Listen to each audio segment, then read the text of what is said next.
Ma'am, order sa atin. Ang kinis natin, ganda. Finishing, all goods. ABS na lang ang kulang nito, kaya waiting tayo sa ABS. Madam, ito na yung unit mo. Inaantay lang namin dumating yung mga chips natin for ABS kasi hindi kami nagre-release na may error. So, kailangan to pulidong-pulido. So, yun na lang ABS. Then, kakabit na yung kanyang monitor. Yung pinakabit yung monitor, then release na natin. Okay na yan. So ito naman kay Ma'am Lisa, kay Tita Lisa at kay Tatay Edong na matindi ang kanilang Fiesta. Siguro mga 3 months ago yata nabili nila man ito eh. Nag-upgrade sila yung Focus na black kaya sold agad yon kasi nag-upgrade sila. Napakaganda na ng unit nila oh. Wala yung issue. So ito available na kasi nag-upgrade sila ng dapat EcoSport, either EcoSport. Kaso nung pagkadating nung Focus dito, paglapag nila ma'am, nakita nila yung Focus natin na itim. Napaibig si Tatay Edong dun sa Focus na itim. So I think yun ang kukuha nila. Pero either way, either EcoSport or Focus, kung ano man. So ito, sa atin na ulit to, available to. Wala, pinaganda na nila to eh. So okay na okay tong unit na to. So ito available tong Fiesta na to ha. Tapos ito alam ko sold na rin. Tapos itong Accent, kung mapapansin nyo, tatlo to. Trailblazer, Accent, saka ano nga ba yung isa? Trailblazer, Accent. Basta yun. Sold na yun, yung tatlo.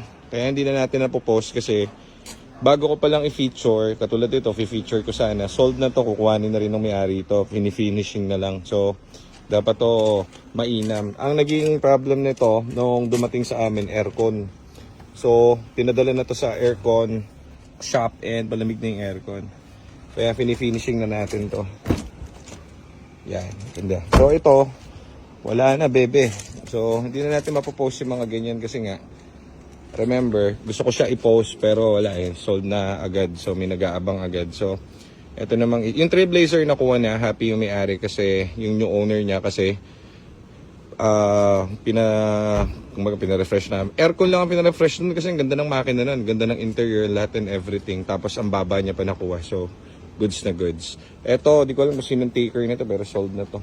Ito ang available natin, kakababa lang ng transmission. Saka itong Celestial Blue na EcoBoost. So kung mapapansin nyo to, andito sa ating tawag dito. So may bubong natin na garahe dahil ooperahan na to at nandito na yung mga shift forks niya. So ito available. All in to, refresh yung engine yan. Then, running yan is brand new na din. Gagawin pa lang brand new, hindi pa nakababa eh. So, ito, tapos na to. Ito available. Bagong kuha natin. Sold na rin. Sold na?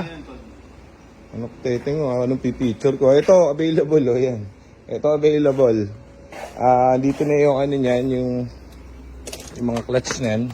Ano yung bagong clutch na gagamitin doon? Ford yan, boy. Original. So, swerte na makakuha niyan. Parang nag-drive ng brand new. At yun lang muna, naubos na yung ating mga unit dito. Ando sa kabilang garahe yung iba, mag-feature ulit ako kaso ay ito pa pala, nakuha nila nanay kahapon. Etong Mustard, galing to sa Big Bird. So may dalawang beses na rito sila, si tatay sa si nanay. Tiga Laguna pa yun, bumabiyahe rito. Unang biyahe niya, kinukuha nila EcoSport. Kaso ang problema, ano tawag dito, yung EcoSport nowhere to be seen. Kumbaga, meron tayong waiting list. So may nakaabang dun sa mga EcoSport. Siguro pang-anim dapat sila sa waiting list natin. Pangalawang balik nila, kailangan raw nila ng sasakyan. So sabi ko, inalok ko na lang to. Itong ating Mustard kasi pangalawang balik na nila. Layo pa nila, nagko-commute lang. So ito na nga, inalok natin at pinatest drive sa kanila, convincing. So napakaganda na itong charcoal, sold na rin.